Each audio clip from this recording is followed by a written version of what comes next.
So as you grow your organization, the skill that I would encourage you to develop is to become a coach and to build a team. And the team does not have to be employees. It can be a combination of employees, trusted advisors, outside experts, whatever is most appropriate for your business. But for you as a business owner to go from being really what amounts to a very hard-working single contributor to being a coach is a definite change in your job description. It's a definite change in your skill set. And you have to make a conscious decision whether you want to do that.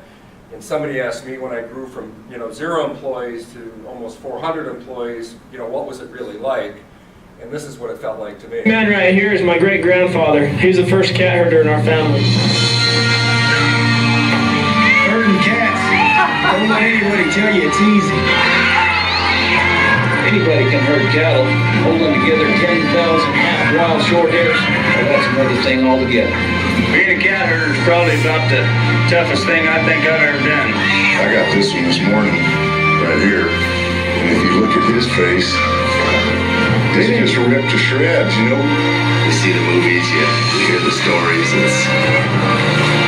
I'm living a dream. Not everyone can do what we do. I wouldn't do nothing else. It ain't an easy job, but when you bring a herd into town and you ain't lost a one of them, ain't a feeling like it in the world.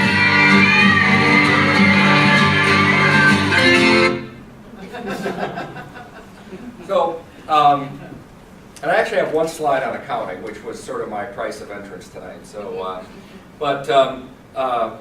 Curly always said there's just one thing, the secret to life. And in my opinion, for running a business, the secret is to always get the best people in the roles that you possibly can. And so, one of the mistakes that I see, particularly with financial people, is that entrepreneurs and financial people are often 180-degree different in both personality and so forth. And the entrepreneurs will focus on hiring what they think are really good salespeople, but might just be really good in the job interview, and then they underhire on the financial side, which is a huge mistake. And so, whether you're talking about finance, HR, marketing, sales, I would much rather have the absolute A player working for me 1 day a week than having a B- or C+ player working for me 5 days a week. I'd rather have nobody working for me than having a B-, C+ player working for me 5 days a week. It'll be a drain on your business. So one of the philosophies, or one of the things that I work on with my business clients is to look at what level of financial professional do they need based on the size of the business. And I think it fits in well with what both Rick and Mike were talking about. But from and this is just strictly my opinion, but from my standpoint, if your business is in that first rung, under $1 million in sales, typically it's you and a handful of compatriots that are running the business. You probably can handle most of your financial needs with a bookkeeper or somebody who's competent on QuickBooks.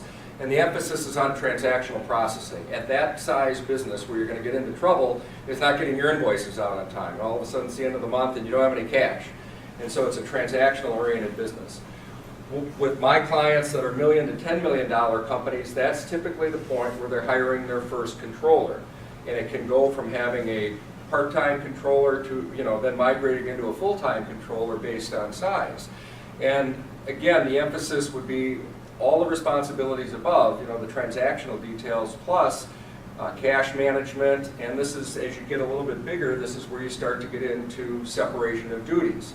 I'm familiar with a company down in Milwaukee where it's a $100 million cash business. I mean, these guys print money, but they're not super sophisticated in the way they run their business. And so they hired a part-time or a full-time employee who was half-time HR, half-time payroll. They hired her from a bank to handle their payroll and their HR needs.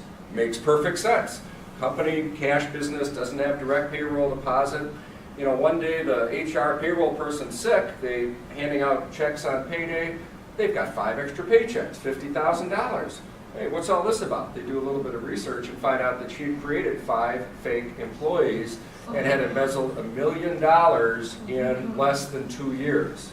Now they could afford it, they were doing very well financially, but obviously nobody wants to give away $1 million to an embezzler. And what's really embarrassing is that her jail sentence will be about 36 months and of course, you'll never have any ability of making restitution unless the casino wants to give the money back. But as you get a little more sophisticated in your business, you have to start thinking about risk management, separation of duties, that sort of thing. I was involved with another situation where we had a risk manager, but we had a lousy CFO. This is a person that should not have even migrated from controller to CFO.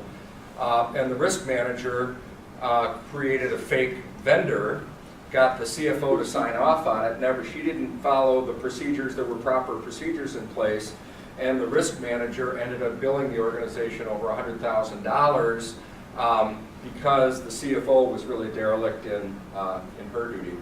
And so again, as you get bigger, you need to have multiple levels of checks and balances.